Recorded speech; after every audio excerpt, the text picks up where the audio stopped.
Hey there, sleepyheads, glad to have you back. Before we slip into tonight's tale, I'd love to know where in the world you're watching from, and what time it is for you right now. The night the constellations began to hum instead of twinkle, Kira felt it first in their fingertips, a gentle tremor that made the teacups on the kitchen shelf sing softly to themselves. They had been sitting by the window, watching steam rise from chamomile tea grown cold, when something shifted in the air outside their cottage. The garden seemed to lean forward, roses turning their faces toward the cobblestone path, as if expecting a long-awaited visitor. Kira moved to the door with bare feet, silent on worn wooden floors, drawn by a pull they couldn't name but trusted completely. There, resting on the threshold as naturally as morning dew, sat a basket woven from what looked like crystallized moonlight. Inside, wrapped in cloth that shimmered between silver and gold, was a baby with eyes deep as forest pools. The moment Kira lifted the basket, every teacup in the kitchen began their gentle chorus again, and the hanging herbs swayed from their rafters without any breeze to stir them. The baby made no sound, but somehow the cottage filled with music anyway, the soft percussion of settling wood, the whispered melody of night air moving through the eaves. Tucked beside the child was a note written on paper that felt like silk. The handwriting seemed to shift as Kira read, "Born for chaos, raised for love. She will feel everything, but in feeling everything, she will heal everything." Below that, in smaller script that faded even as they watched, "Thank you for choosing love over fear." Kira had always been the village's quiet guardian, the one who could coax shy sprouts to unfurl and hold whispered conversations with flowers. Their grandmother Naya had taught them that some gifts arrive not with fanfare, but with the gentle settling of dewdrops on leaves. This felt like one of those gifts. Carrying the basket inside, Kira settled into the rocking chair by the fireplace, the same chair where Naya had once sung lullabies that could calm thunderstorms. The baby's presence tugged at the room's edges, and small things began to respond. Dust motes collected around the lamp like a slow galaxy. The clock tapped an extra beat. The ivy at the window turned its leaves to listen. "Hello," Kira whispered, as if greeting a shy neighbor. They brushed the child's hair, fine as cobweb thread, and felt a bright ache they couldn't name, something like standing in a doorway and knowing the rest of your life was gently crossing the path toward you. Looking down at the baby's peaceful face, Kira spoke the first name that came to mind, Zara. The moment the word left their lips, a single star outside the window pulsed brighter, and the night sounds that had paused for this sacred moment slowly returned, but softer now, as if the world itself was learning to speak more gently. Kira made themselves a simple sandwich and ate it in mindful bites, one hand rocking the basket with gentle rhythm. They had learned long ago that care runs on ordinary things, bread, breath, a warm cup between your hands, while the night tells its long story. Between bites, Zara's tiny hands opened and closed in careful waves, as if kneading invisible dough, as if shaping the air into something kinder. When dawn would come, there would be questions and the careful work of learning.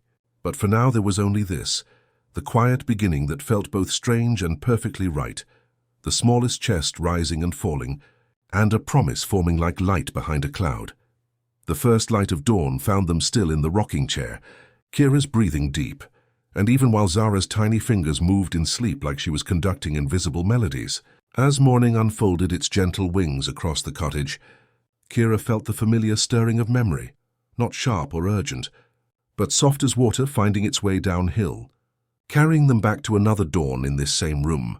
Years ago, Kira had been 7 when Naya first showed them how to listen with more than their ears. "Put your hand here, little bird," Naya had whispered, guiding small fingers to the stem of a drooping sunflower. "Feel what it's trying to tell you." And somehow, impossibly, Kira had felt it. The plant's thirst, its need for different soil, its quiet longing to turn toward the morning light. The village children called it magic, but Naya always shook her head with that patient smile. "It's just paying attention with your whole heart," and letting the world talk back. Those childhood mornings had been spent learning the earth's secret languages, the satisfied hum of bees in lavender, the whispered complaints of fence posts leaning too far, the gentle conversations between roots beneath the soil. Naya's hands, gnarled as ancient oak but infinitely tender, had taught Kira that gentleness wasn't weakness, but a profound strength. capable of coaxing life from reluctant soil and peace from troubled air. The villagers had noticed, of course. They called Kira the one who gentles storms, though not the loud crashing kind. Rather, they meant the small everyday tempests. A child's tantrum dissolving under Kira's calm presence, neighbors' heated words cooling into understanding after sharing tea and patient silence. Kira never thought it special, just listening with the heart instead of the ears as Naya had taught. Now, shifting Zara carefully in their arms, Kira rose to prepare the day. The cottage responded to their movement with familiar creaks and sighs, old wood settling into morning like an elderly friend stretching awake. In the kitchen, Kira warmed water for washing, testing the temperature with their wrist, a ritual learned from watching Naya tend to every living thing with the same careful attention. As they gently bathed Zara with the softest cloth, Kira noticed the plants around them had shifted overnight. Not dramatically, but enough to see. The basil had unfurled new leaves, the spider plant had sent out a tender runner, and the violets on the windowsill had turned their faces toward the basket, as if drawn by invisible warmth. Kira smiled, remembering Naya's words about some people being born with hands that understand growing things. They buttered bread, drizzled honey, and ate slowly while humming an old lullaby. 3 notes up, 2 down, the gentle arc that Naya used when leaves clattered like anxious thoughts. Zara's fingers opened and closed in perfect rhythm, as if she too remembered the melody from somewhere deep and wordless. Outside, the garden leaned forward in morning greeting, roses turning their faces toward the cottage windows. A robin hopped to the sill, and Kira pinched a crumb for it, watching the bird tip its head in polite acknowledgement. Everything felt connected in the way mornings sometimes do. The baby's soft breathing, the plants reaching toward light, the quiet wisdom that flows from one generation to the next, like water finding its natural course. This was how Kira had always known their world to work, ever since those first lessons in Naya's garden. And holding Zara now, feeling that same quality of deep listening stirring in the air around them, Kira understood that some gifts arrive not with fanfare, but with the gentle settling of dewdrops on leaves, and that their whole life had been a quiet preparation for this unexpected, perfect moment. The weeks that followed moved like honey poured from a wooden spoon, slow and golden with discovery. Zara grew not in the ordinary way of babies, but as if she were learning the world's secret rhythms from the inside out. Her first smile came not at bright toys or funny faces, but when the wind chimes on Kira's porch began their gentle morning conversation with the breeze. The moment her tiny lips curved upward, every chime in the cottage sang out in perfect harmony, though no wind stirred them at all. Kira noticed other small impossibilities threading through their days, like silver ribbon through cloth. When Zara laughed, a sound like spring water over smooth stones, the hanging plants would sway as if dancing to music only they could hear. The wooden spoons in their crock would tap soft rhythms against each other, and even the dust motes seemed to arrange themselves in slow waltzes around her basket.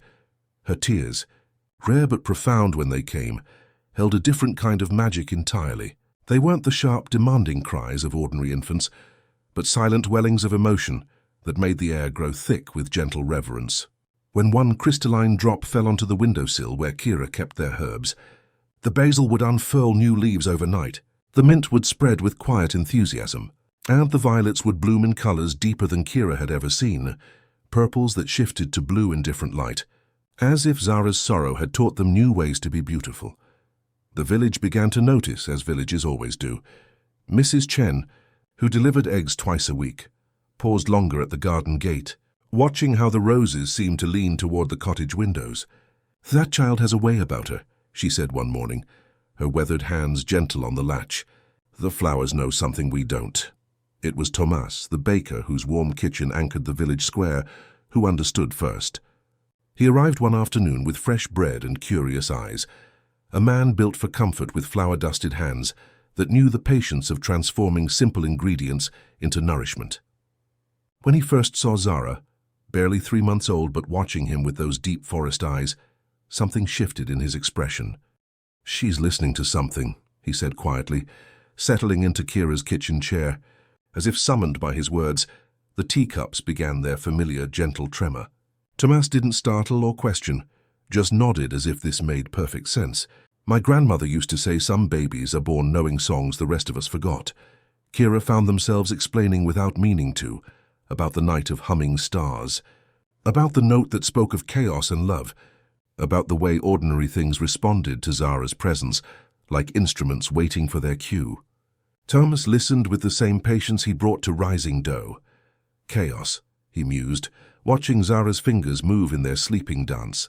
Funny word for something that makes everything around it more harmonious. He pulled a small loaf from his basket, still warm. For you? And maybe save a crust for her when she's ready. Bread knows things about comfort that words don't. By evening, Kira rocked Zara through what they'd learned to recognize as borrowed emotions from the world beyond their walls. They whispered the truth they'd been carrying. You feel everything, don't you, little star? Not just your own heart, but everyone's. Outside, the wind chimes waited in perfect stillness for her next breath to decide their song. As those whispered words settled into the twilight air, you feel everything. Little star, the months that followed became a gentle education in the weight of the world's hidden sorrows and joys. By the time Zara could toddle through the cottage on unsteady legs, her steps seemed to carry invisible threads that stretched far beyond Kira's garden walls, connecting her heart to every pulse of emotion within the village's embrace. The first true test came on a grey October morning when Mrs. Chen's old tabby, Whiskers, wandered beyond his familiar territory and lost his way home. Zara woke from her afternoon nap with tears streaming down her cheeks, though she'd been sleeping peacefully moments before. Her small hands reached toward the window, as if grasping for something just out of sight. Lost, she whispered, her voice carrying the tremor of genuine fear. So lost and scared. The teacups began their familiar dance on the shelves, but this time their song carried an urgency that made Kira's chest tighten with understanding. They found Whiskers 3 streets away, huddled beneath the blacksmith's porch, too frightened to respond to Mrs. Chen's desperate calls. But when Zara approached with her careful, dreaming walk, the cat emerged as if summoned by an old friend's voice. She gathered him in arms, still dimpled with baby softness, whispering something in his ear that made his purring vibrate through the afternoon air like a prayer of gratitude. Mrs. Chen's weathered hands shook as she took her cat home. How did she know? She asked Kira, but some questions were meant to be felt rather than answered, like the way morning light knows exactly which flowers need its touch first. The pattern revealed itself in autumn's turning days. When Miss Lily, the village schoolteacher, received word that her father was dying in the distant city, she carried her grief like a stone lodged behind her ribs. But Zara appeared at her door the next morning, small arms full of dandelions picked from Kira's garden, their golden heads still heavy with dew. For the sad in your chest, she said simply, placing the flowers in trembling hands. The teacher knelt to Zara's height, and for a moment they shared the kind of recognition that passes between souls who understand that sorrow, when witnessed, becomes somehow more bearable. Kira began to understand that Zara didn't just feel her own emotions, she absorbed them from everyone around her, like a small sponge drawing up the ocean. The child would wake some mornings carrying the baker's worry about his ailing mother, or spend afternoons restless with the blacksmith's frustration over stubborn metal that wouldn't bend to his will. Learning to help Zara navigate these borrowed feelings became Kira's most sacred work.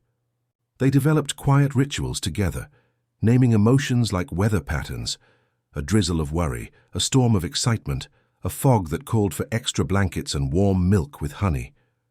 When the market square crowded with too many voices carrying their unspoken burdens, Kira learned to sit with Zara on doorsteps rather than push forward, watching the world pass like a gentle parade. We can watch, Kira would murmur, stroking Zara's hair. We can be the bowl that holds the water, but we don't have to be the sponge that soaks it all up. Some evenings brought heavier tides, distant sorrows drifting through the cottage walls like fog.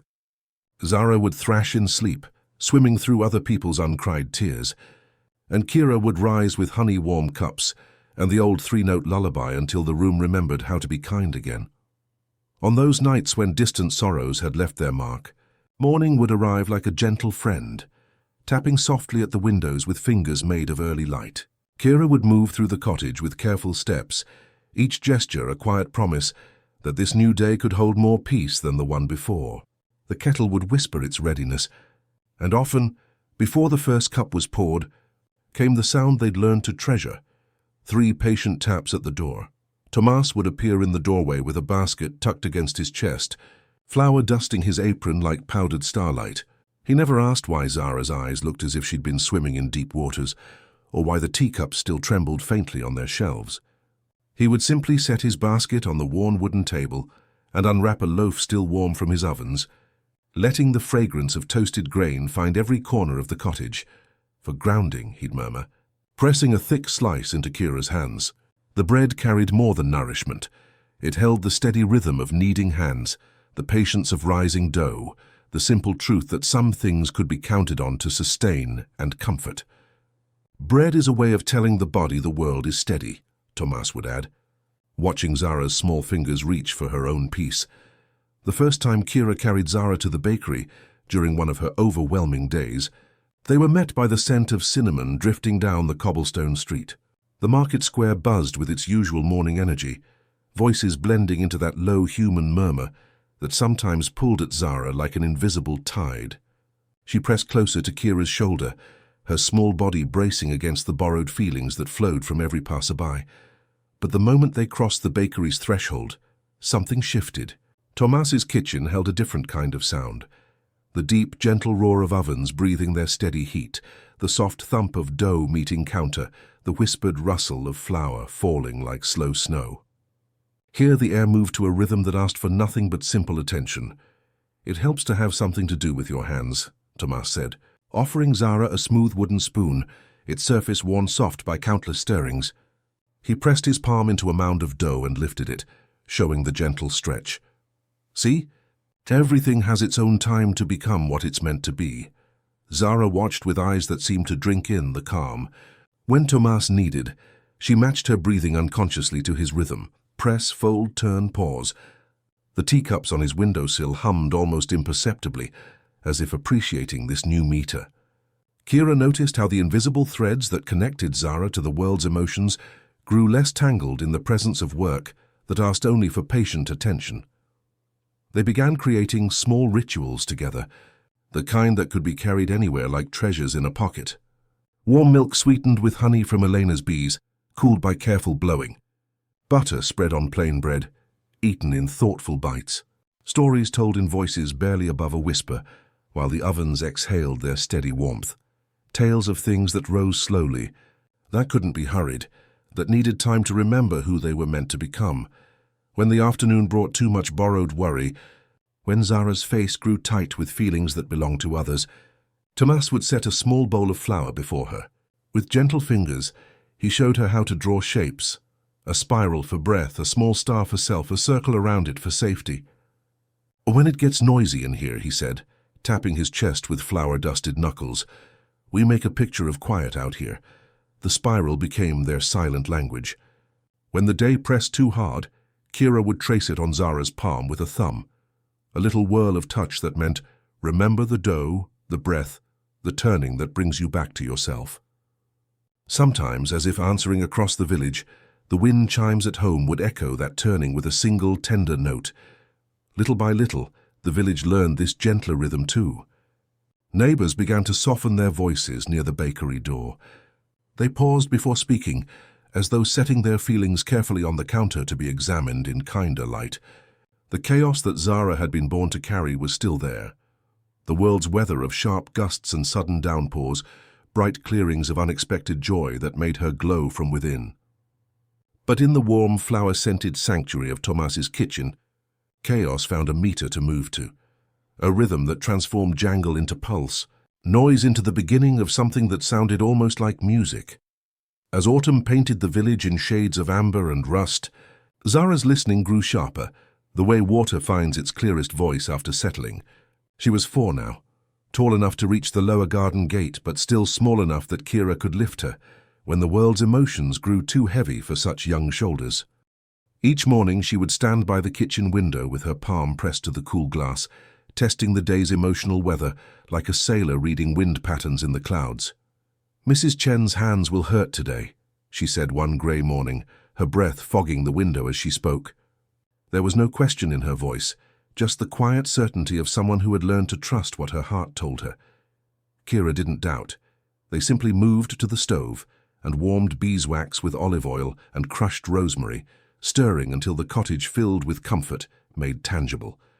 When Mrs. Chen appeared later with her egg basket and a smile that couldn't quite hide the ache in her joints, Zara offered the small tin with both hands. "For when your fingers forget how to be gentle with you," she whispered. The pattern revealed itself in these small daily prophecies. At the market, when Oliver sat alone by the fountain with shoulders hunched against his own shyness, Zara would tug Kira's sleeve and murmur, "He wants a friend, but the words are stuck." They would approach with warm bread from Tomas and the simple gift of unhurried presence. "I'm Zara," she would say, settling beside him on the stone rim. "Want to share this?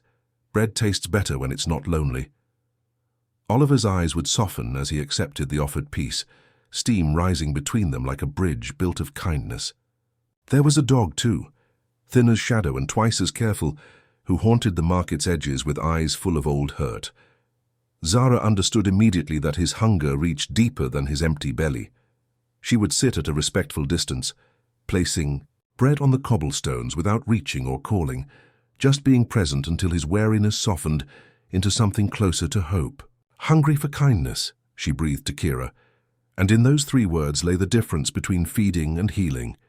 Through these gentle encounters, Kira taught the lessons Naya had planted in their own heart years before. "Feeling everything doesn't mean fixing everything, little star," they would say in the cottage's evening quiet, tracing familiar spirals on Zara's palm. "Sometimes the kindest thing is simply to witness, to be the shore that lets the waves break gently, not the ocean that tries to hold every drop." They began collecting smooth stones from the stream, each one polished by patient water until it fit perfectly in small hands. Kira taught Zara their names: Steady for when emotions pulled too hard, Return for finding her way back to herself, Home for remembering where her own heart lived, when the market square buzzed with too many feelings, when borrowed sorrows made. Her chest tight, Zara would close her fingers around these anchors and breathe the way Tomas had shown her, slow and deep, like dough learning to rise. The village learned to move more gently around this sensitive soul. Voices softened when Zara was near, arguments seemed to resolve more quickly, and neighbors found themselves checking on each other with unusual frequency.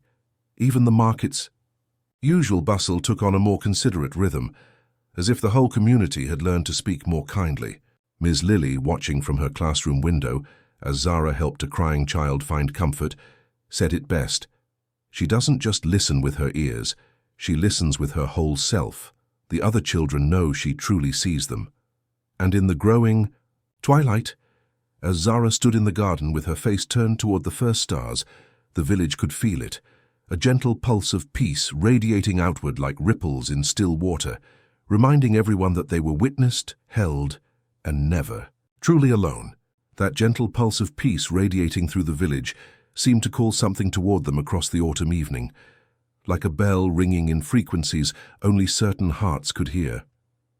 It was Zara who felt it first, a stirring in the air, that made her lift her head from the garden path, where she'd been arranging fallen leaves by the colors of their sorrow. The teacups in Kira's kitchen began their familiar tremor, but this time their song carried anticipation rather than response, as if welcoming a long-awaited guest.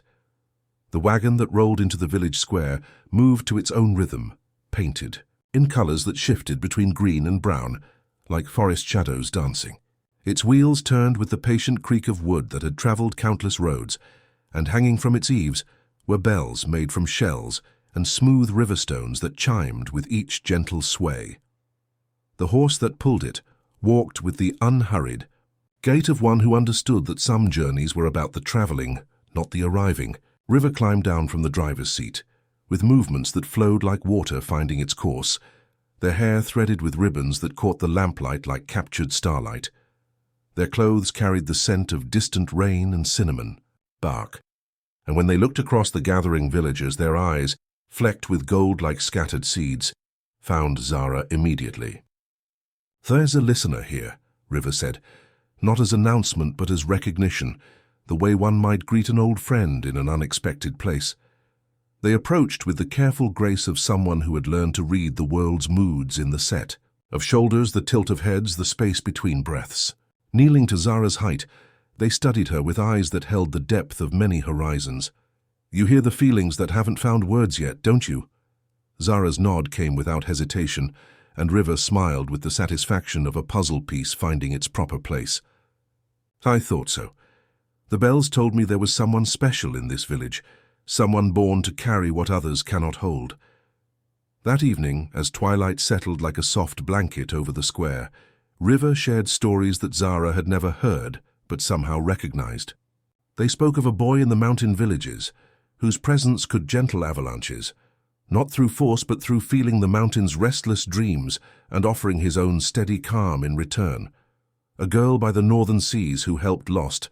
Whales find their way home by listening to the ocean's deepest currents of longing, humming back the songs that meant, "This way to safety." "We call them the Chaos-born," River explained, their voice barely above a whisper as the gathered villagers leaned closer, not because they bring disorder, but because they feel the world's disorder so deeply that they become living bridges to peace. They are scattered like seeds across the earth, these children with hearts too large for their small bodies, each one learning to transform overwhelming sensitivity into quiet magic. Zara listened with her whole being, feeling something unlock in her chest, not relief exactly, but recognition. Here was someone who could name the gift that sometimes felt like drowning, who understood that chaos, when held by loving hands, could become the most beautiful kind of music. When the stories wound to their gentle close, River placed something in Zara's palm, a piece of driftwood carved into a spiral that seemed to turn even in stillness. "For remembering," they said softly, "that your heart is exactly the size it needs to be, and that somewhere in the world others are listening too."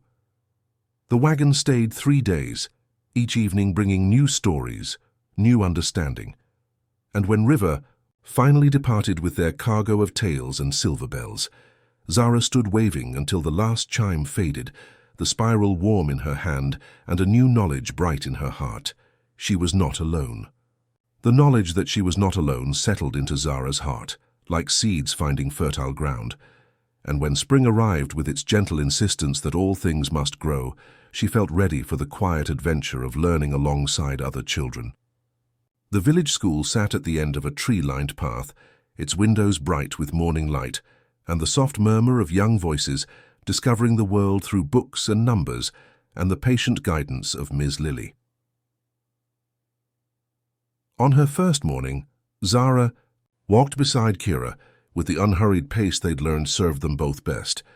In her pocket rested River's spiral, warm against her palm like a captured piece of starlight, alongside 2 of her smoothest stones, steady and return, and a small piece of Tomas's bread wrapped in soft cloth. These talismans felt like tiny anchors in the sea of new experience that awaited beyond the schoolhouse door. The classroom hummed with a different energy than Kira's cottage or Tomas's bakery. Here the air was thick with the bright, jumbled feelings of 23 children, each carrying their own invisible weather of excitement and worry, homesickness and curiosity. The room smelled of chalk dust and orange peels, of paper-thin pages in well-loved books, and the faint sweetness of yesterday's shared apple slices. Zara felt it all washing over her like a symphony played too loud, threatening to drown out her own small voice. Ms. Lily greeted them with eyes that held the particular warmth of someone who had spent years learning to see each child as their own small miracle. She had prepared carefully for Zara's arrival, creating a quiet corner with soft cushions and a small potted violet on the windowsill that seemed to lean toward the light with the same gentle yearning Zara carried in her chest.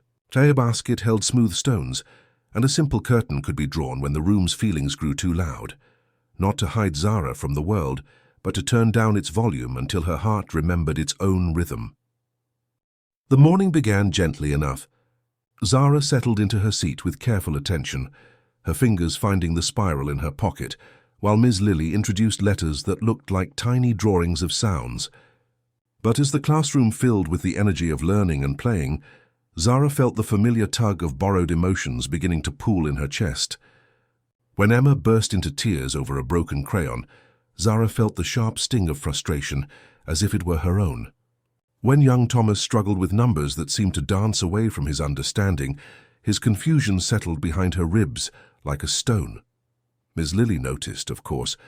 She had learned to read the signs, the way Zara's shoulders drew up toward her ears, how her breathing grew shallow, the distant look that meant she was swimming in waters too deep for anyone to navigate alone. They developed a quiet language together. 2 gentle taps over the heart meant, "I'm here with you." 3 meant, "I need a moment of quiet." When Zara touched her ear and looked toward the window, Ms. Lily would simply ring the small bell on her desk once, and the whole class would pause in a shared breath. Voices softening like birds settling onto a branch. During recess, when the playground buzzed with shouts and laughter that sometimes felt too bright, too sharp, Zara found herself drawn to the reading corner under the old oak. It was there that Marcus found her, a boy whose own sensitivity showed in different ways. In his careful attention to insects, his gentle way of moving through the world, as if afraid of disturbing its balance.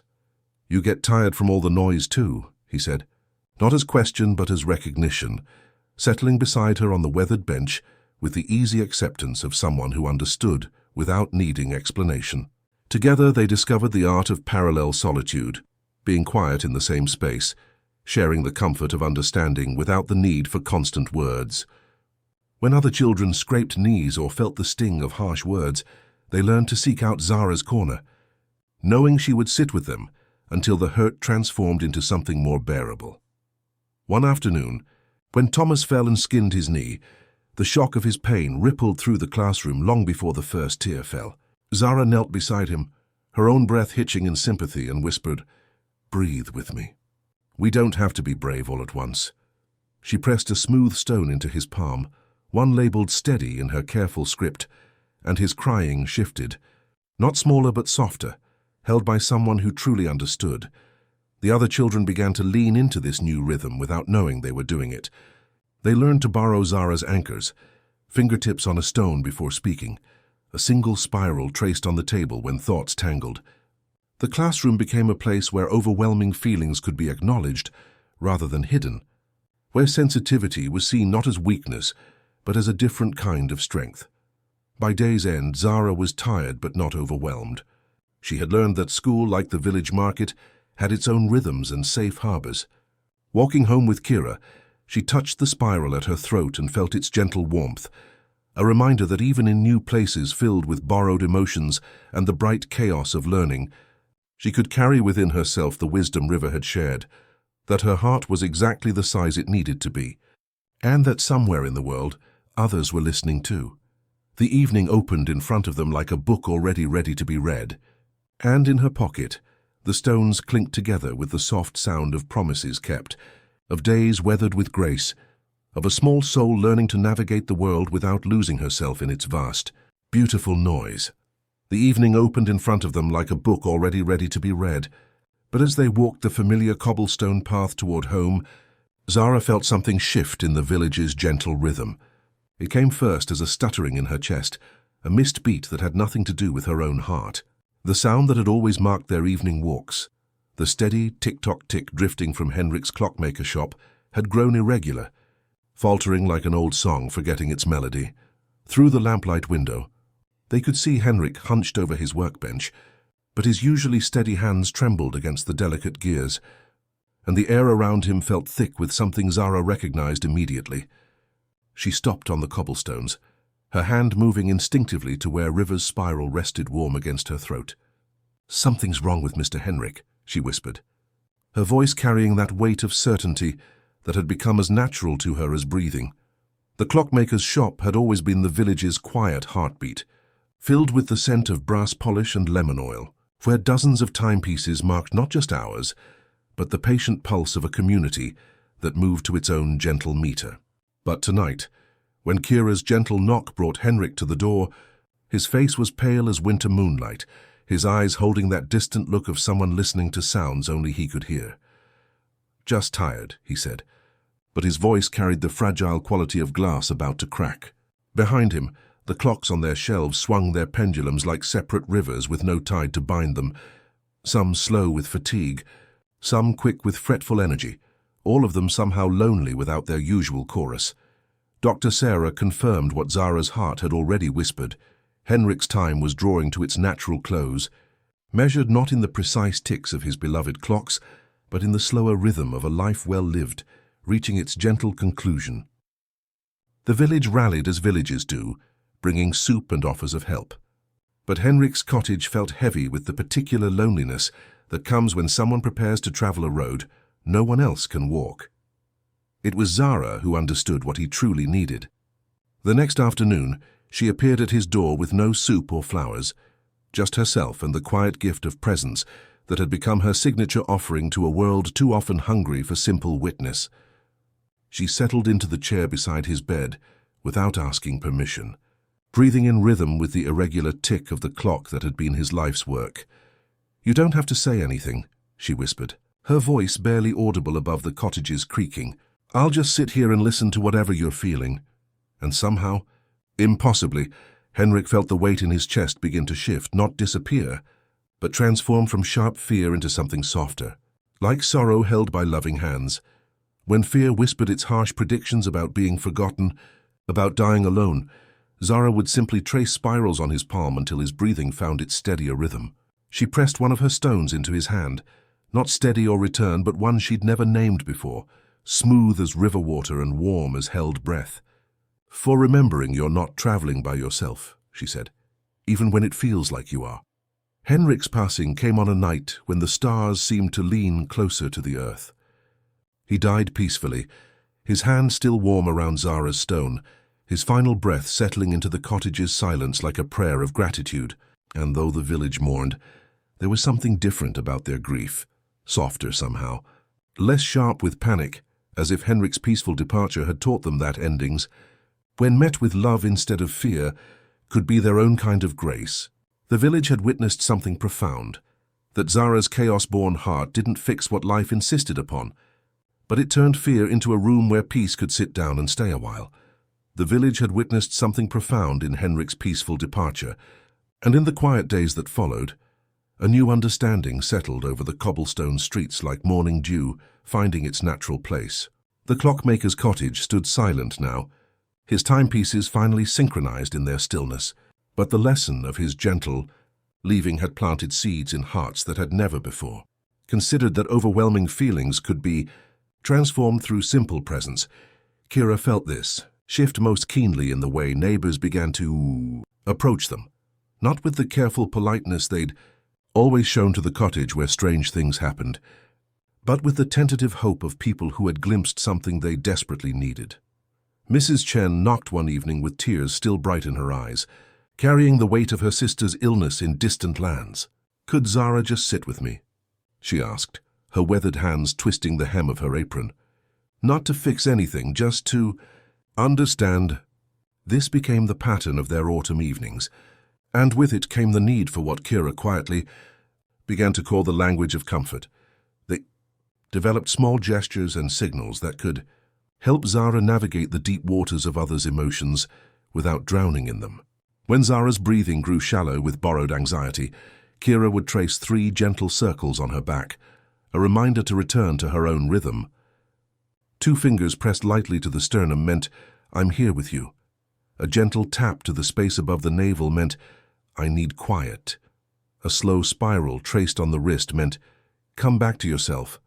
Little star. Their collection of smooth stones grew into a constellation of comfort, each one chosen for its particular weight and texture, each one named for the specific solace it could offer. Boundary was smooth as silk, reminding Zara where her feelings ended and others began. Witness was rough enough to ground her when emotions threatened to carry her too far from shore. After Henrik, they added memory, dark and smooth, not for sadness but for the quiet knowing that love persists beyond goodbyes. The humming became their most sacred ritual, that soft melody Kira had inherited from Naya. 3 notes up and 2 down, the gentle arc that seemed to create space for feelings to move and settle. When the village square's conversation swelled and the feelings in the air rose like heat, Kira would meet Zara's eyes across the crowd and hum those first 3 notes, and Zara would answer with the descending 2, like 2 lighthouses exchanging beams in fog. Food joined their language too, because Kira believed comfort needed substance as well as spirit. On the hardest mornings, thick sandwiches appeared with Tomas's warm bread, cheese softened by the hearth and honey to remind the mouth of summer. They ate them on the cottage step, while the garden blinked awake, the ordinary act of chewing becoming another quiet way of telling the body the world was steady, enough to hold them. Word of their small practices drifted outward like steam from a kettle. Ms. Lily asked if Zara would show the class the wrist spiral for when feelings piled too high. Tomas kept smooth stones by his register, sliding one across the counter to any customer whose voice had grown brittle with worry. Some afternoons he hummed the 3-up, 2 down under his breath, and the ovens seemed to exhale in time. Zara, now 7 and growing into her gift with the patient grace of a tree, learning to bend without breaking, began to understand that she wasn't meant to be a sponge, absorbing every drop of the world's sorrow. She was learning to be something far more beautiful, a lighthouse that remained steady while offering its light to those navigating difficult waters. The chaos she had been born to carry was still there, would always be there, but it had found its rhythm now, a gentle pulse that helped the whole village remember they were held, witnessed, and never truly alone. The gentle pulse that helped the village remember they were held and witnessed grew stronger as spring warmed the cobblestones, and it was on one of those first truly warm mornings that Tomas appeared at their door with flour-dusted hands and eyes bright with quiet purpose. "My mother Eleanor wants to meet Zara," he said, settling into Kira's kitchen chair with the easy comfort of family. "She lives up in the hills with her bees, and she says they've been humming about someone special." The path to Elena's cottage wound upward through meadows, where wildflowers nodded in conversations only they could hear, past streams that chuckled to themselves about secrets carried from distant mountains. Zara walked between Kira and Tomas with her usual dreaming gait, the spiral warm in her pocket, listening to sounds that had no names, the whispered complaints of fence posts, the satisfied murmur of grass roots finding good soil. Elena's cottage sat in a clearing where the air itself hummed with purposeful contentment. Wooden hives dotted the hillside like small temples, each one vibrating with ancient industry. The woman who greeted them moved with careful grace, her silver hair braided with lavender, her eyes gone soft around the edges, but her other senses sharpened to compensate. "So you're the one," Elena said, not as question but as recognition, her weathered fingers finding Zara's face with the light touch of someone reading Braille, written in starlight. "The bees told me about you weeks ago. They said someone was coming who carries the world's feelings like they carry pollen, carefully, transforming it into something the whole community needs." The moment Zara stepped into the garden, a different kind of hum filled the air, not the anxious tremor of teacups, but a deep, resonant vibration that settled directly into her chest.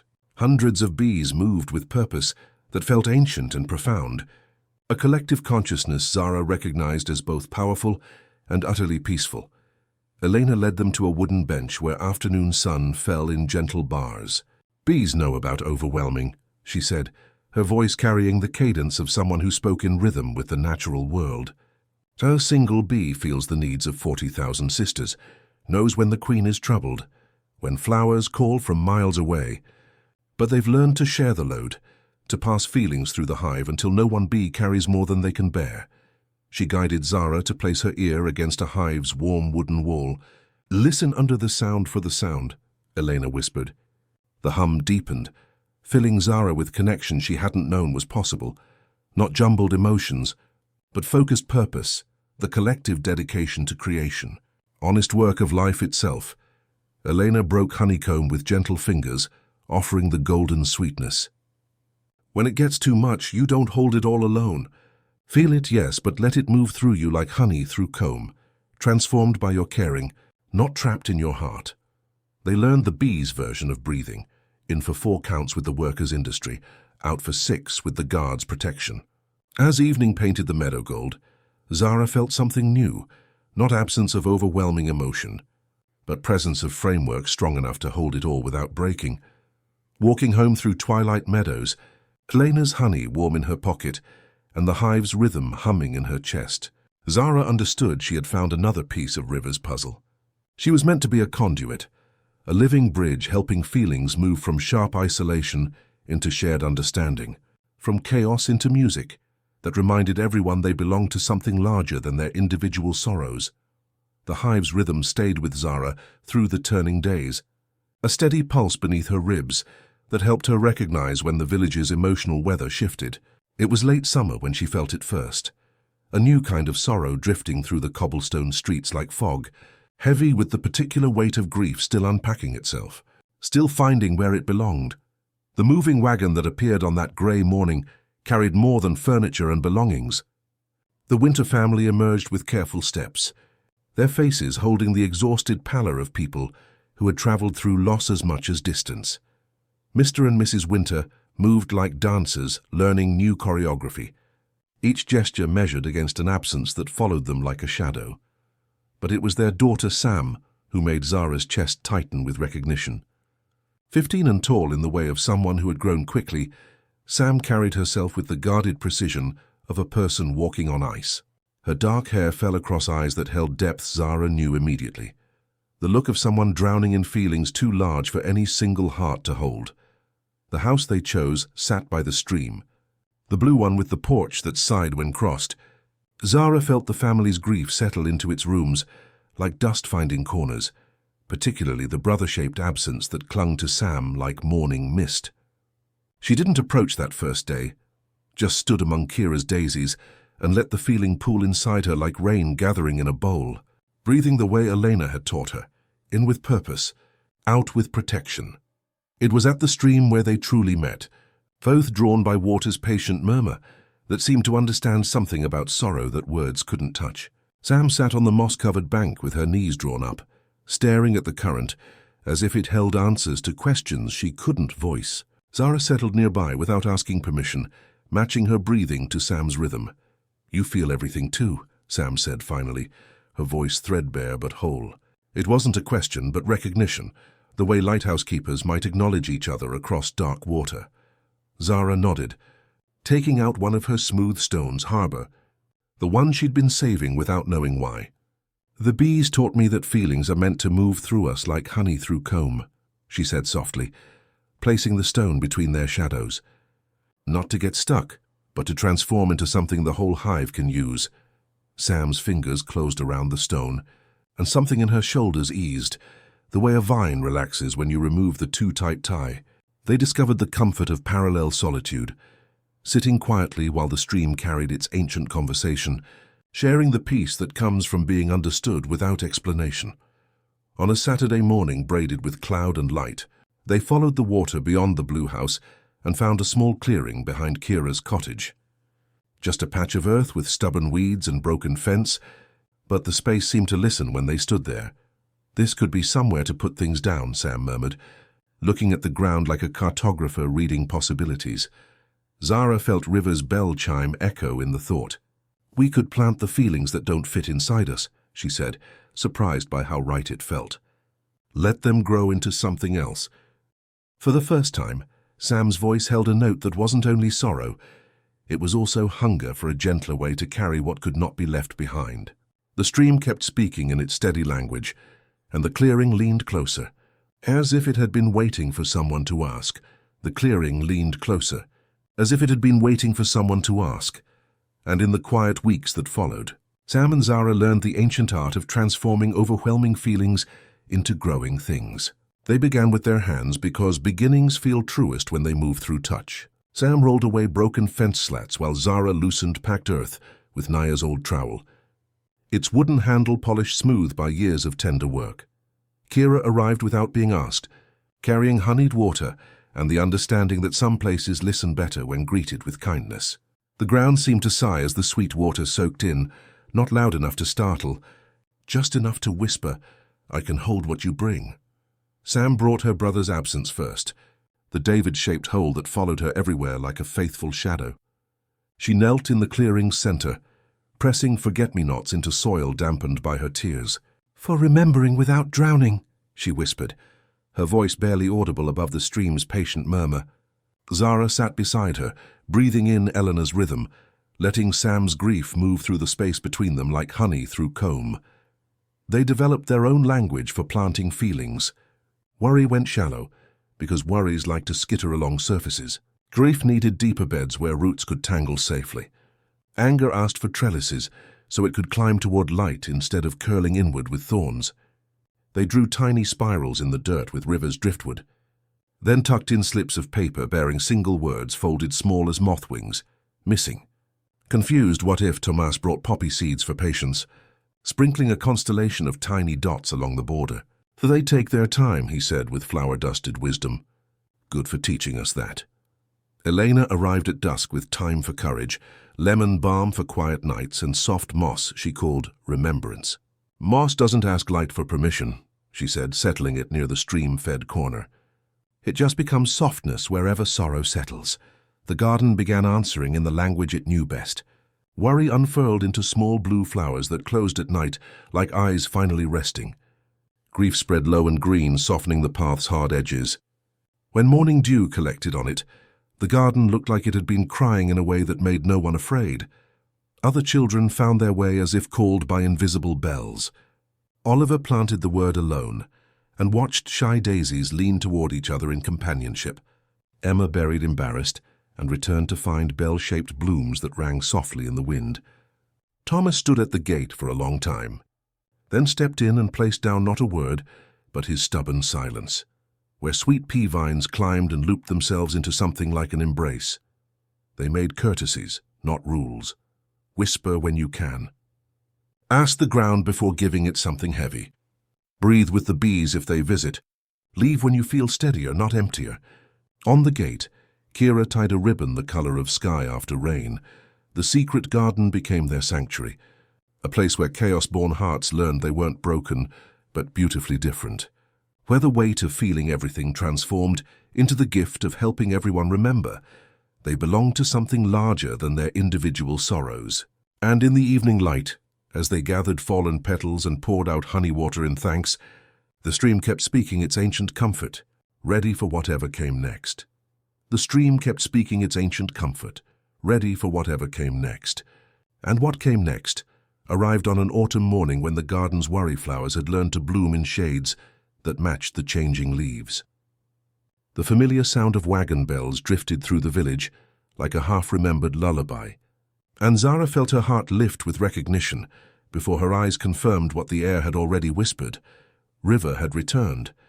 This river moved with different grace than the one who had departed seasons ago. Silver threaded their hair like captured moonlight, and their eyes held the deeper gold of many horizons. The wagon's paint had faded in gentle ways, like laugh lines around beloved eyes, and when River stepped down, their movements carried the careful wisdom of someone who had learned to work with time rather than against it. The village gathered without plan, drawn by the same invisible bell that had always called them to moments of quiet magic. Tomas arrived with warm bread tucked in his basket. Miss Lily brought tea that tasted of orange peel and patience, and Elena came slowly but surely, the bees humming escort songs around her silver braids. Sam leaned against the garden gate, her shoulders carrying their grief with less weight than months before, while Kira stood beside Zara with the steady presence of sunrise. River settled on the moss-covered bench and let their gaze take in the transformed clearing. Anger thorns softened into compassion blooms, shy daisies leaning toward each other in companionship, sweet peas climbing their careful spirals toward light. The stories of this garden have traveled further than you know, River said, their voice carrying the cadence of wind through distant forests. Children in mountain villages speak of the place where feelings become flowers, where chaos learns to sing. They shared tales that made Zara's chest warm with belonging. A boy in the northern peaks whose presence could gentle avalanches, not through force, but by feeling the mountain's restless dreams and offering his own steady calm in return. A girl by the eastern sea who helped lost whales find home by listening to ocean currents and humming back the songs that meant safety. In desert places, a woman whose tears brought springs to parched earth, her overwhelming empathy becoming literal nourishment for the land. You are part of a constellation, River said, tracing invisible connections between stars only they could see. Scattered like seeds, but the roots run deeper than distance. Each of you learning that feeling everything isn't burden but bridge. From their traveling pouch, River drew something that caught the afternoon light, a small wooden flute carved with spirals that seemed to turn even in stillness. For calling, they whispered, placing it in Zara's hands. When hearts need gathering, when the garden needs tending, when the world forgets how to listen with love. This will carry your voice to frequencies only certain souls can hear. River stayed 3 days, sharing techniques like gifts, how to breathe with purpose instead of panic, how to hold feelings like bridges hold water, letting them flow through without drowning. They taught the village that empathy, when tended properly, could transform any community into sanctuary.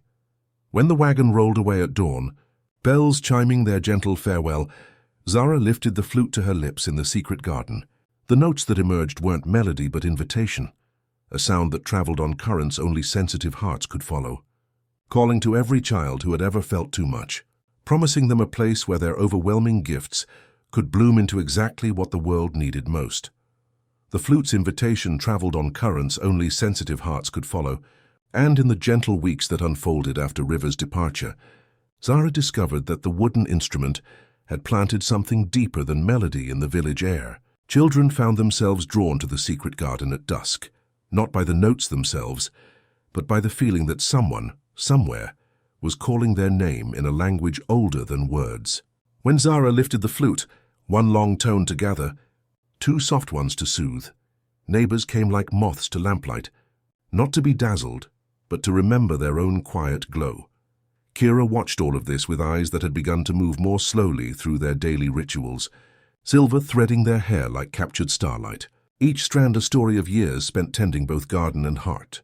Their hands, weathered by decades of gentle work, sometimes trembled when they thought no one was looking, not with fear, but with the body's honest admission that it had been used well and was beginning to ask for rest. They did not hide these changes from Zara, understanding that love sometimes meant letting someone witness the full cycle of seasons, including the ones that led toward winter.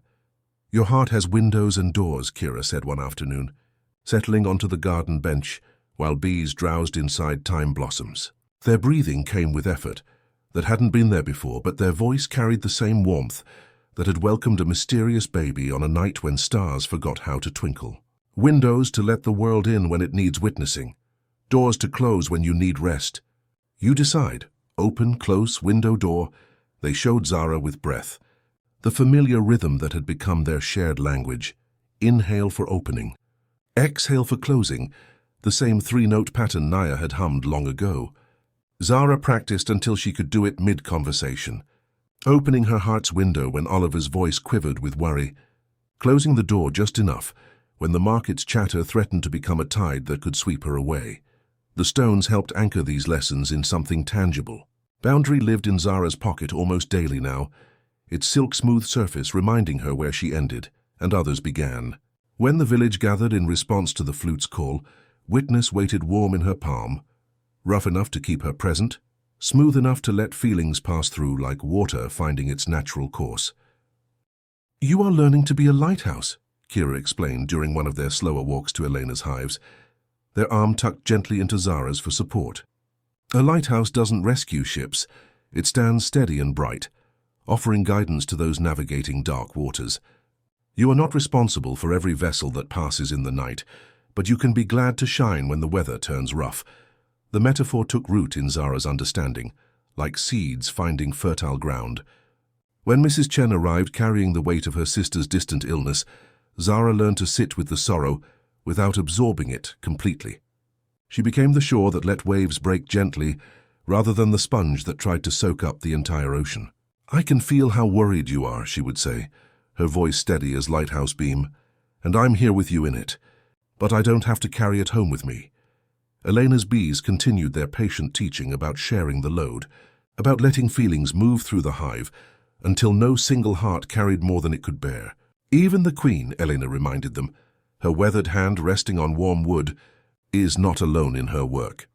The lesson translated into village life in small ways, Zara asking Ms. Lily to lead the breathing when classroom emotions grew heavy, letting Marcus tend the garden gate when her own heart needed time to close its windows and rest.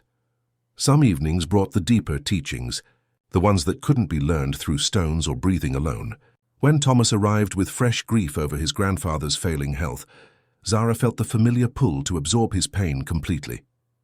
But Kira's gentle presence reminded her of the lighthouse lesson, to shine steadily without chasing after every ship in distress. feeling everything is holy work," Kira said as twilight painted the cottage walls in shades of lavender and gold. "But we practice feeling without breaking. Some people will ask you to fix what life insists upon, but your gift isn't to remove all suffering. It's to help others remember they're not alone in it."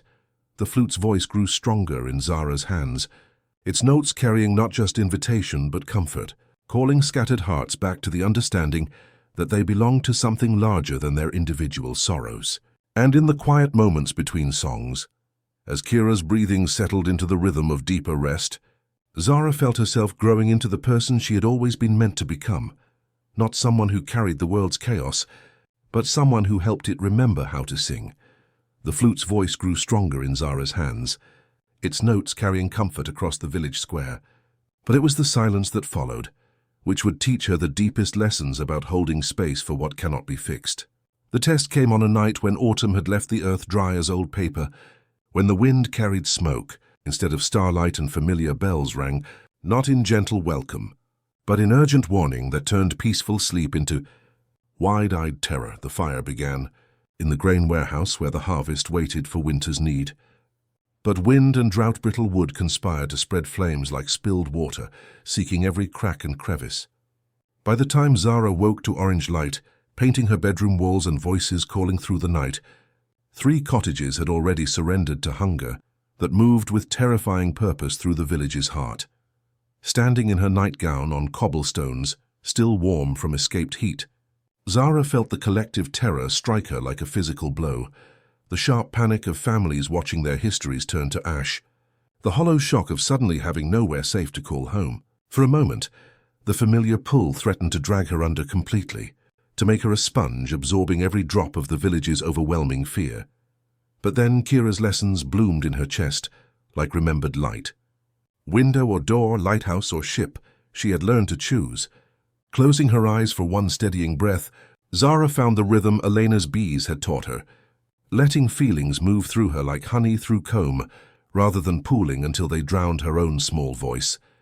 When she lifted the flute to her lips, the notes that emerged weren't melody but invitation. One long tone to gather scattered hearts, 2 soft ones to soothe, a third to remind everyone they belonged to something larger than individual terror. The sound seemed to travel through more than air, threading between panicked voices until people began to turn toward each other instead of away. Ms. Lily appeared with blankets and her teacher's gift for organizing chaos into manageable tasks. Thomas formed bucket lines that moved with the steady rhythm of shared purpose. Sam arrived with wet cloths and the basket of stones from their secret garden, setting them on the schoolhouse steps like anchors, waiting for anyone who needed steadying ground beneath their feet. Zara moved through the smoke-hazed square, not as someone trying to absorb everyone's pain, but as the lighthouse she had learned to become, steady and bright, offering guidance without chasing after every ship in distress. When Mrs. Chen stood frozen watching flames lick at her cottage walls, Zara pressed the stone labeled Witness into trembling hands. "I can feel how scared you are," she said, her voice carrying the calm that comes from practice, "and I'm here with you in it. But you don't have to carry this alone." The fire took what fires take, the Hendersons' workshop with its half-finished furniture, the miller's cottage with its blue shutters and herb garden, the warehouse that held the community's winter stores. But the village did what villages do when crisis calls them to remember who they truly are. They shared the load until no single heart carried more than it could bear. By dawn, when the flames had settled into smoking memory and the immediate danger had passed, Zara found herself sitting in the secret garden with Sam beside her, both breathing the rhythm they had learned from grief and growth. The worry flowers were closed, not from fear but from the gentle necessity of rest after storm. Around them, the village stirred with the quiet industry of people who had discovered they could weather what they thought might break them. "You didn't try to fix the fire," Sam observed, her voice carrying wonder at this simple truth. Zara nodded, understanding settling in her chest like seeds, finding fertile ground. "I just helped us remember we weren't alone in it." The chaos she had been born to carry was still there, would always be there, but it had found its proper work, not absorbing the world's pain, but helping it transform into the kind of music that reminds everyone they belong to something beautiful. Even in the hardest hours, The chaos she had been born to carry had found its proper work, and in the quiet weeks that followed the fire's aftermath, as new walls rose where old ones had fallen, Zara discovered that shared crisis had planted seeds of understanding that bloomed, not just in gardens, but in the gentle spaces between hearts. Learning to trust each other completely, Sam's presence had woven itself into Zara's days like silver thread through cloth, their friendship deepening through seasons of tending feelings too large for single hearts to hold. They moved through the village's rebuilding, with the natural rhythm of two streams joining, to form a stronger current, Sam's grief-born wisdom complementing Zara's chaos-born sensitivity, until conversations could stretch for hours or settle into comfortable silence without either needing to be anyone other than exactly who they were. It was by their familiar stream, where water carried its ancient conversation about patience and persistence, that Sam's voice grew soft, with the particular vulnerability of someone preparing to offer their heart like a carefully tended gift. "I think I'm falling in love with you," she said, her words barely audible above the water's murmur.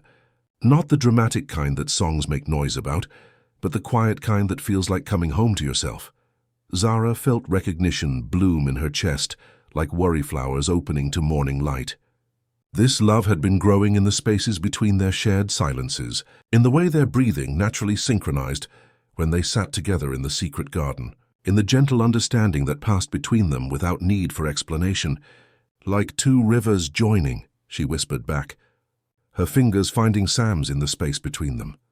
Their courtship unfolded with the patient grace Elena's bees had taught them about sharing the load, not urgent or overwhelming, but steady as seasons changing.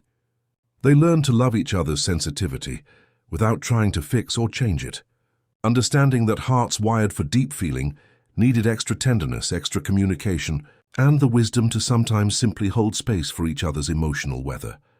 When Sam's grief for her brother rose like unexpected storms, Zara would sit with her until the feelings moved through like honey through comb, offering presence without trying to absorb the sorrow completely. When the village's collective emotions threatened to drown Zara's small voice, Sam would trace spirals on her palm and hum the three-note melody until chaos settled into manageable music. They developed courtesies that honored both their gifts, window or door. Became their gentle question, asking whether hearts were open to receiving or needed space to rest. 2 fingers pressed to the sternum meant, "I'm here with you," while 3 gentle taps over the heart whispered, "You don't have to carry this alone." The village watched this quiet romance with the approval of people who had learned to recognize authentic tenderness. Tomas left heart-shaped loaves on their doorstep without explanation. Eleanor sent honey that tasted of patient devotion, her bees humming approval when they visited the garden together. Even Kira's teacups sang more softly when Sam visited, as if understanding that some conversations needed gentler accompaniment. "Love between 2 people who feel deeply," Kira told them one evening. "Watching Sam tend the garden gate with careful attention is like tending fire. It needs air to breathe and the wisdom to know when to add fuel and when to let it burn at its own pace. Keep each other soft, but remember, soft is not the same as fragile. Soft is how roots find stone and keep growing." As autumn painted the village in shades of amber and gold, Zara and Sam discovered their love was not separate from their gifts but woven through them, 2 sensitive souls, learning that together they could hold more of the world's beauty and sorrow than either could carry alone. Their combined light steady enough to guide others through whatever storms might come. Their combined light was steady enough to guide others through whatever storms might come. But as winter softened into spring's gentle insistence, Zara felt something stirring beneath her ribs that had nothing to do with borrowed emotions or the village's familiar rhythms. It was her own restlessness, patient but persistent as water finding its way toward an unseen sea. The flute's voice had grown stronger in her hands, its notes carrying invitation across distances she couldn't measure. And sometimes when she played at dusk, answering songs drifted back from horizons she had never seen. "There are others," she said to Sam one morning, watching frost paint the secret garden in delicate silver. "I can feel them out there, chaos-born hearts learning to carry what feels too heavy. River said we were part of a constellation, but I've only ever seen my own small star." Sam's understanding came without explanation. The way morning light knows exactly which flowers need its touch first. "You need to find them," she said simply, her breath making small clouds in the cold air. "Not to leave us, but to understand who you are beyond our harbor." The decision grew slowly, like Elena's bees building comb, each conversation adding another careful layer until the structure became strong enough to hold their hopes and fears together. When Zara finally spoke the words to Kira, they came with the weight of certainty that had been gathering like dew. "I think I need to travel," she said, settling beside Kira on their familiar bench, "to learn how others transform chaos into music." Kira's eyes, silver soft with age but still holding depths of patient wisdom, showed no surprise. "Some seeds are meant to stay close to home," they said, their voice carrying the gentle rustle of autumn leaves. "And some are meant to be carried by wind to find new soil. Your heart has grown large enough to hold more than just our village, little star." The preparations felt like prayers made tangible. Sam packed stones from their garden, harbor for steady ground, compass for finding direction, return for the promise of homecoming. Kira contributed Naya's traveling pouch, its leather soft with decades of gentle use, along with dried herbs that carried the scent of every lesson learned in cottage twilight. Tomas arrived with bread, shaped like spirals, still warm from his ovens. "For remembering," he said, flour dusting his hands like powdered starlight, "that all journeys are circles. You go out to come back changed." Elena's gift was honey from her oldest hive, dark and complex as gathered wisdom. "For the noisy places," she whispered, bees humming approval around her silver braids, "when the world forgets how to be gentle." On the morning of departure, mist lifted from cobblestone streets like the village itself was breathing deeply. The whole community gathered without invitation, drawn by invisible bells that had always called them to moments of quiet magic. Ms. Lily pressed a small notebook into Zara's hands. Mrs. Chen whispered blessings in her grandmother's language. The flute found its place at Zara's throat, suspended on cords Sam had braided from lavender and rosemary. "For calling when you need us," Sam said, her voice steady as lighthouse beam, "and for remembering that love doesn't ask you to stay small."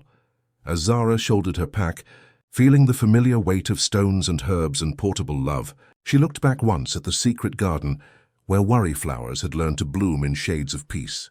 Then she turned toward the path that stretched ahead like an unwritten song, carrying with her everything she had learned about transforming chaos into music, ready to discover how wide her constellation truly spread across the patient, listening world.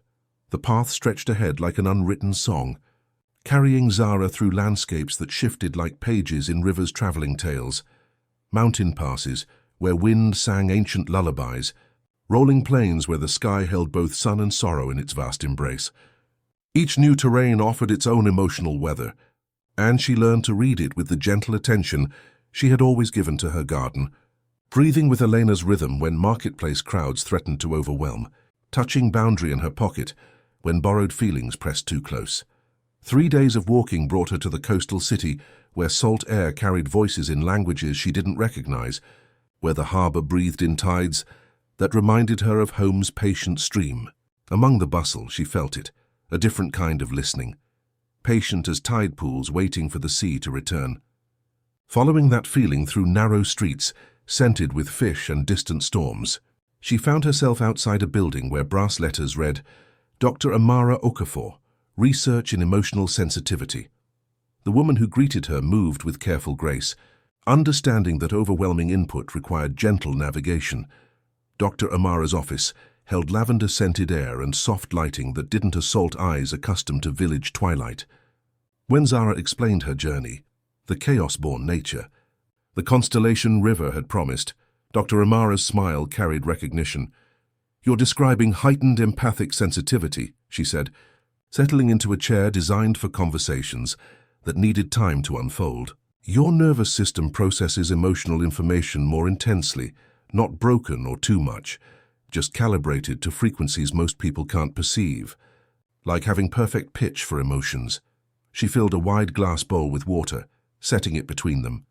"This," she said, tapping the rim so ripples spread in circles, "represents a day in the city, many emotional waves at once."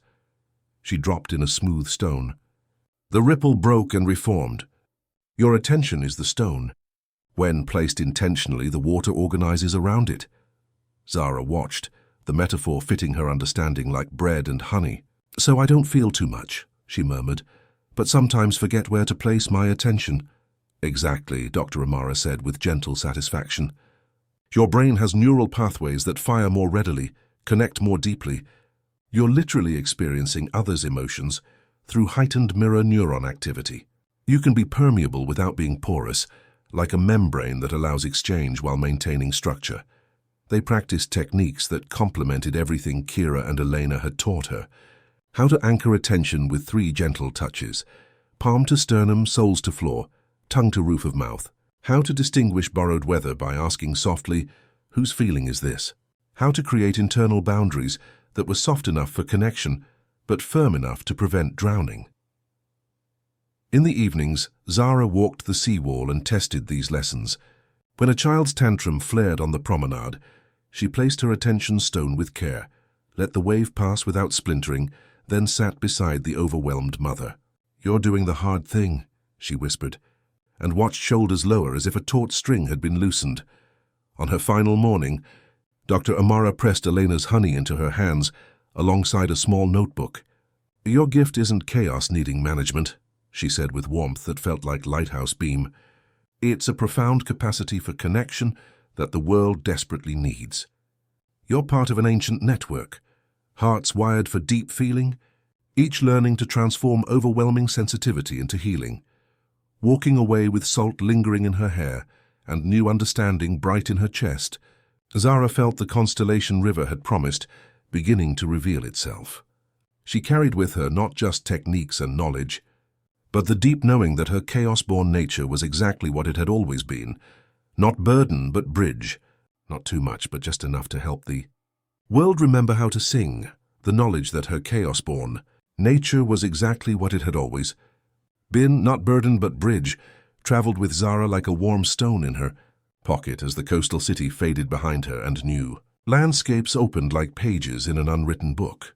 Each step away from Dr. Amara's office carried her deeper into the constellation River had promised, and she began to recognize the invisible threads that connected sensitive hearts across distances, measured not in miles, but in understanding. In a mountain village where thin air made emotions sharper, she met a boy whose presence could read the peak's restless moods before avalanches surprised the valley below. His gift manifested as physical knowing rather than emotional absorption, but when he showed her how to breathe with altitude's rhythm, she felt the same truth Elena's bees had taught her. That overwhelming sensitivity, when honored rather than hidden, became protection for entire communities. The notebook Dr. Amara had given her filled with observations that felt like prayers made visible. "Attention is the stone that organizes water," she wrote beside a sketch of ripples. "Grief flows like honey through comb when held by loving hands." Each encounter added another layer to her understanding, another technique that complemented everything Kira and Elena had taught her through patient seasons of learning. By desert springs, where another woman's tears brought life to parched hearth, Zara practiced the 3 gentle touches, palm to sternum, soles to floor, tongue resting soft, until they became as natural as breathing. When a child's tantrum flared in the marketplace, she placed her attention stone with care, let the wave pass without splintering, then offered presence without trying to fix what life insisted upon teaching. The flute at her throat carried voices, across distance when evening loneliness pressed close. Sam's letters arrived with pressed flowers from their secret garden, Kira's trembling handwriting growing more precious with each envelope, Tomas's flower-dusted notes that somehow still smelled of warm bread. "The worry flowers are learning new colors," Sam wrote, and Mrs. Chen asks every day when our lighthouse comes home. Home. The word settled in Zara's chest like seeds finding fertile ground. She had traveled far enough to discover that River's constellation was vast and bright and real, had learned that chaos born.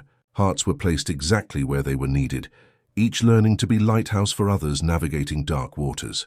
But most importantly, she had confirmed what her heart had always whispered, that love doesn't ask you to stay small, but sometimes it calls you back to the place where you first learned to transform overwhelming feelings into music.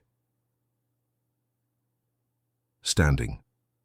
On a hillside where wildflowers nodded in conversations only they could hear, Zara lifted the flute and offered a single gathering note toward home.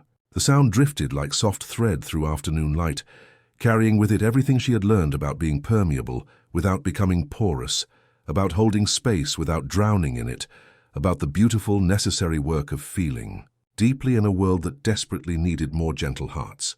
The invisible thread that connected her to cobblestone streets and secret gardens grew taut with gentle insistence. She had found her constellation, understood her gift, and learned techniques that would serve her for all the years to come. Now it was time to return, carrying within herself not just new knowledge, but the deep knowing that she was part of something larger than any single village's borders, a network of sensitive souls helping the world remember how to be tender with itself. The invisible thread that connected her to cobblestone streets and secret gardens pulled with gentle insistence, through landscapes that welcomed her like old friends, recognizing a familiar voice. Spring painted the familiar hills in shades of welcome as Zara crested the final rise and saw her village spread below like a well-loved story, opening to its favorite page. The teacups began their familiar tremor before she reached the cottage door, announcing her return in the language they had always shared. When Kira appeared on the threshold, Zara felt recognition bloom in her chest. Silver had claimed more of their hair, and movements carried the careful grace of someone whose body was learning to ask for gentler rhythms. But their eyes held the same warmth that had welcomed a mysterious baby on a night when stars forgot how to twinkle. "Little star," Kira whispered, their embrace holding everything words couldn't reach.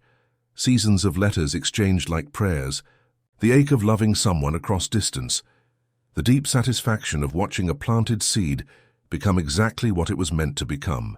Sam arrived before the sun had finished painting the cottage walls gold, their reunion needing no words, just the gentle recognition of two streams rejoining after separate journeys.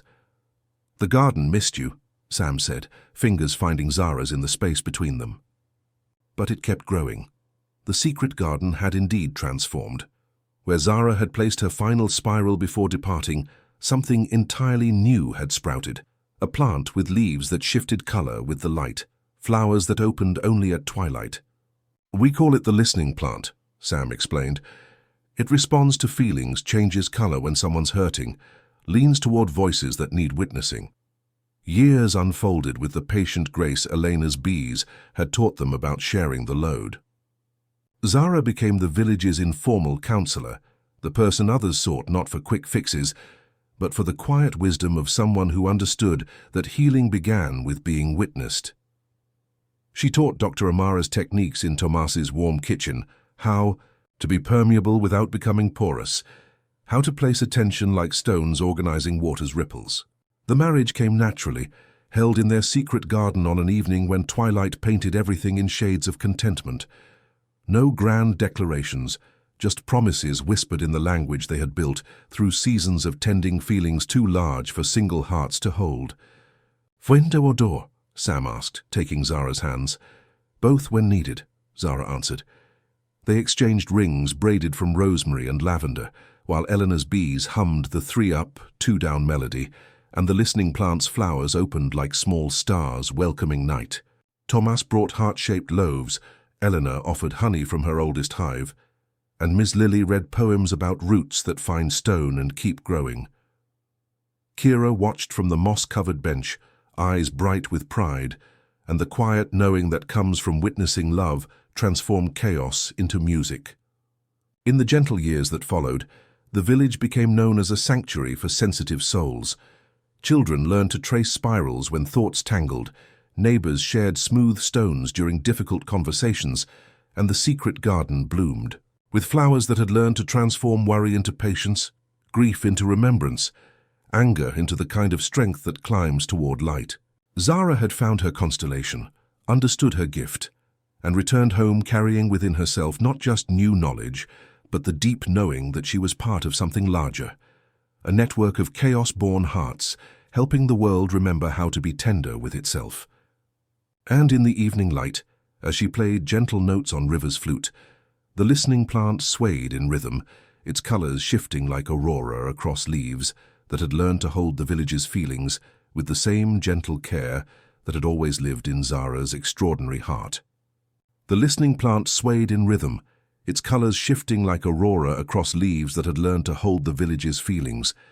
And it was beside this gentle sentinel that another kind of music began to unfold, the soft percussion of a new heart learning to beat in time with theirs.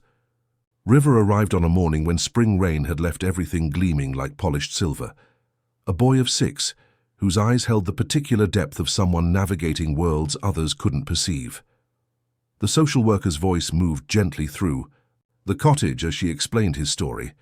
Parents who couldn't understand why their child spoke of music in colors, why numbers had personalities, why certain sounds made him cover his ears, not from volume, but from the sharp taste of copper they left in his mouth. "He sees what others feel," she said, watching River trace invisible shapes in the air as Tomas's distant morning bells created purple spirals only he could perceive. Zara knelt to his height, recognizing immediately the careful way he held himself. That distant look of someone learning to navigate sensitivity in a world not designed for such gifts. "What color is my voice?" she asked softly, and his eyes brightened with the relief of being understood without explanation.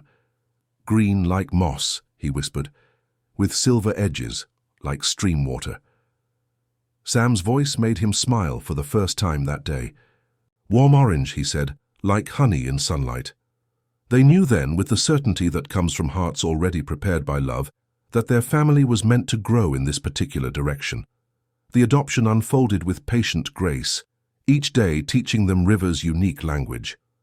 Loud noises didn't just startle him, they painted harsh reds across his vision and left metallic tastes that lingered for hours.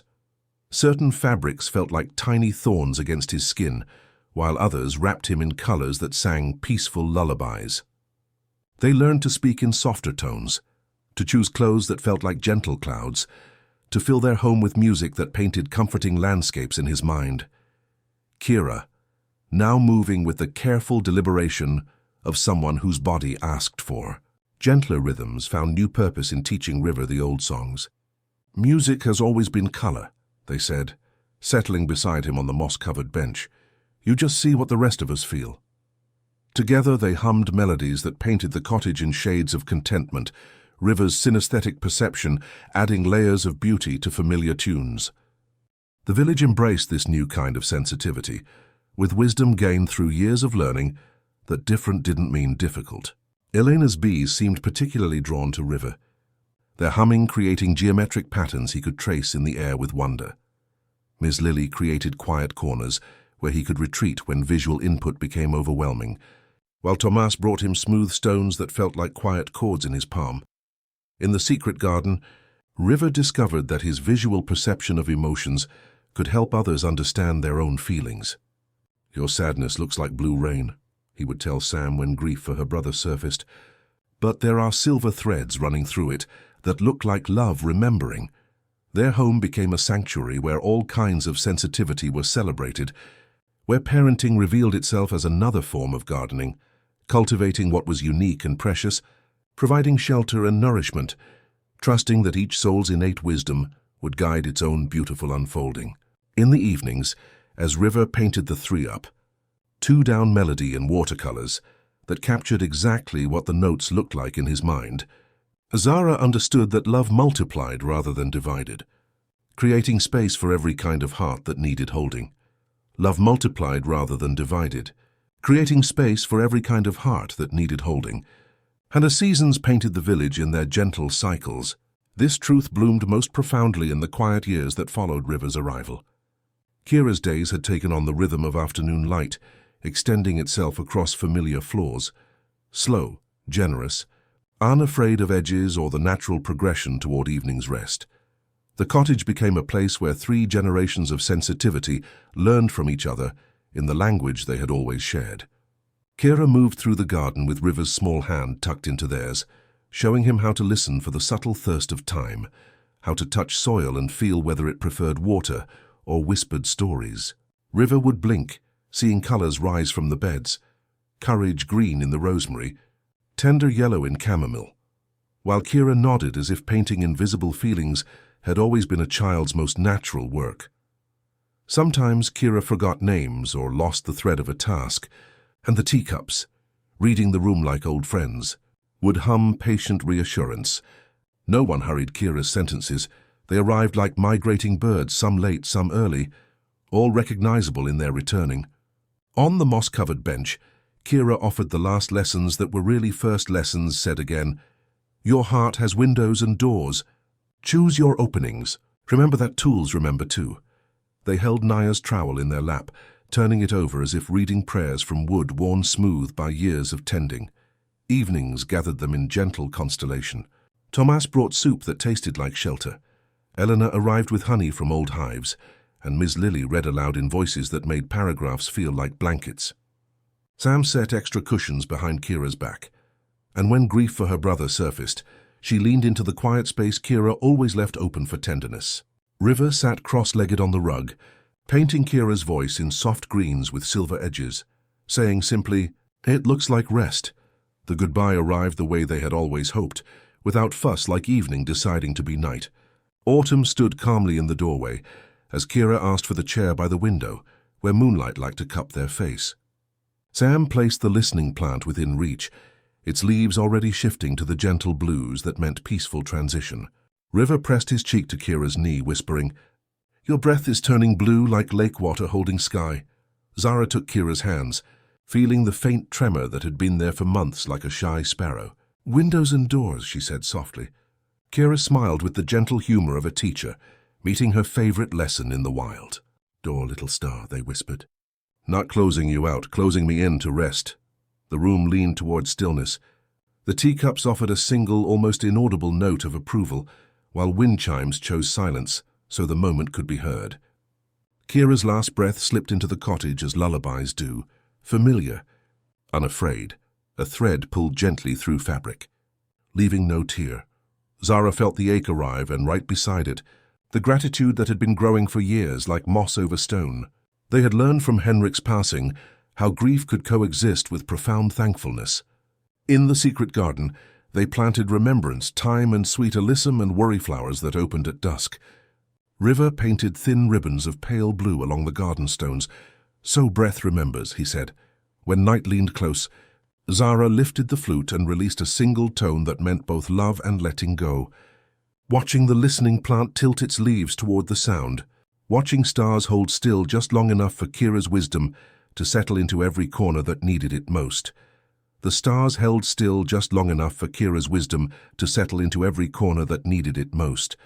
And in the quiet months that followed, Zara felt something new stirring beneath her ribs. Not the familiar pull of borrowed emotions, but her own deep knowing that Kira's work was meant to continue. Transformed by everything she had learned about lighthouses and constellations, about feeling deeply without drowning, the school began the way all necessary things do, almost by accident, with a single question that opened into possibility. When Mrs. Chen arrived with her grandson, a boy whose tears came without reason he could name, whose small hands shook when market voices grew too loud, Zara found herself saying, "Bring him Tuesday afternoons. We'll practice windows and doors." By winter's end, 7 children gathered weekly in the old grain warehouse, its high ceilings and waterlight windows, creating space for feelings to move without crowding. River, now 12 and growing into his gift with quiet confidence, became the school's unexpected heart. His synesthetic perception helped younger children give shape to overwhelming emotions.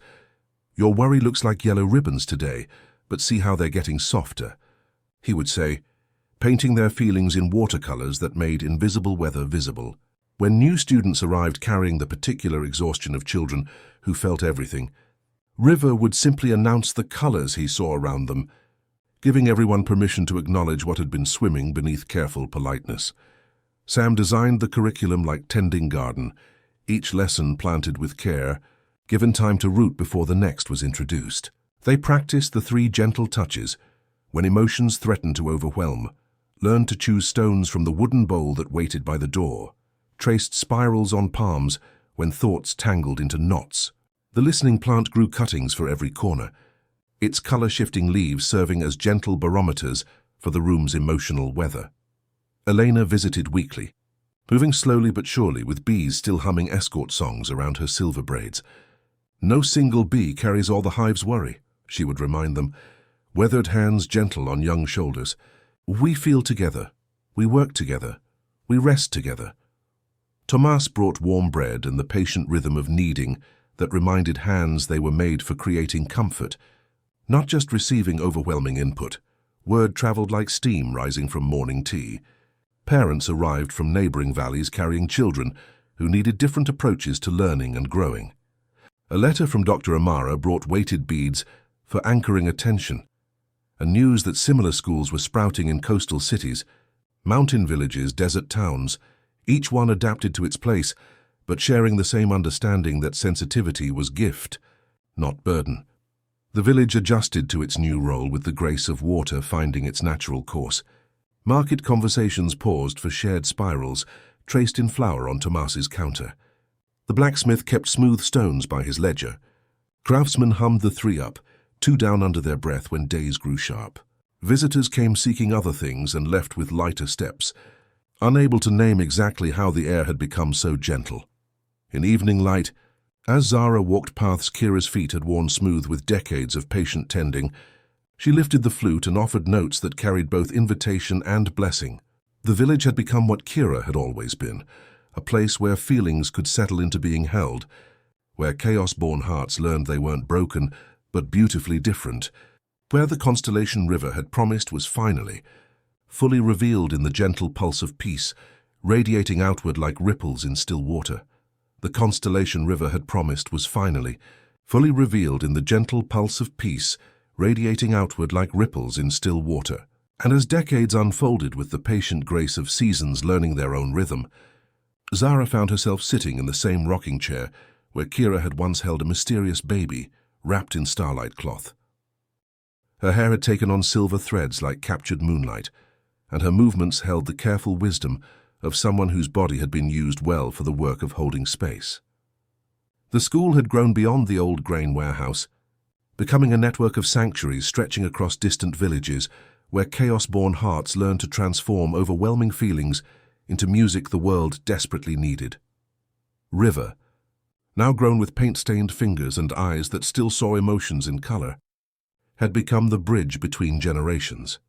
His own children traced spirals in flour at Tomas's counter, their voices painting the air in hues only they could perceive. The listening plants had spread throughout the village, their color-shifting leaves serving as gentle barometers, reminding everyone that feelings were meant to move, to transform, to find their way toward peace. Sam's presence beside her had become as natural as breathing. Their love deepened by decades of tending each other's sensitivity with the same care they brought to growing things. On evenings when twilight painted the cottage walls in shades of contentment, they would share Tomas's warm bread and honey from Elena's oldest hive, ordinary things that tasted like shelter, while the secret garden bloomed, around them in colors that matched the sunset. The village itself had become what Kira had always been, a place where feelings could settle into being held, where the constellation of sensitive souls helped others navigate whatever storms might come. Children arrived from distant places, drawn by invisible bells that called to hearts wired for deep feeling, learning that their overwhelming gifts were exactly what the world needed most. Sometimes, on the quietest nights when stars remembered how to hum instead of twinkle, Zara would lift the flute to her lips and offer notes that carried both invitation and completion. The sound traveled on currents only loving hearts could follow, connecting her to every child who had ever felt too much, reminding them they belonged to something beautiful and vast.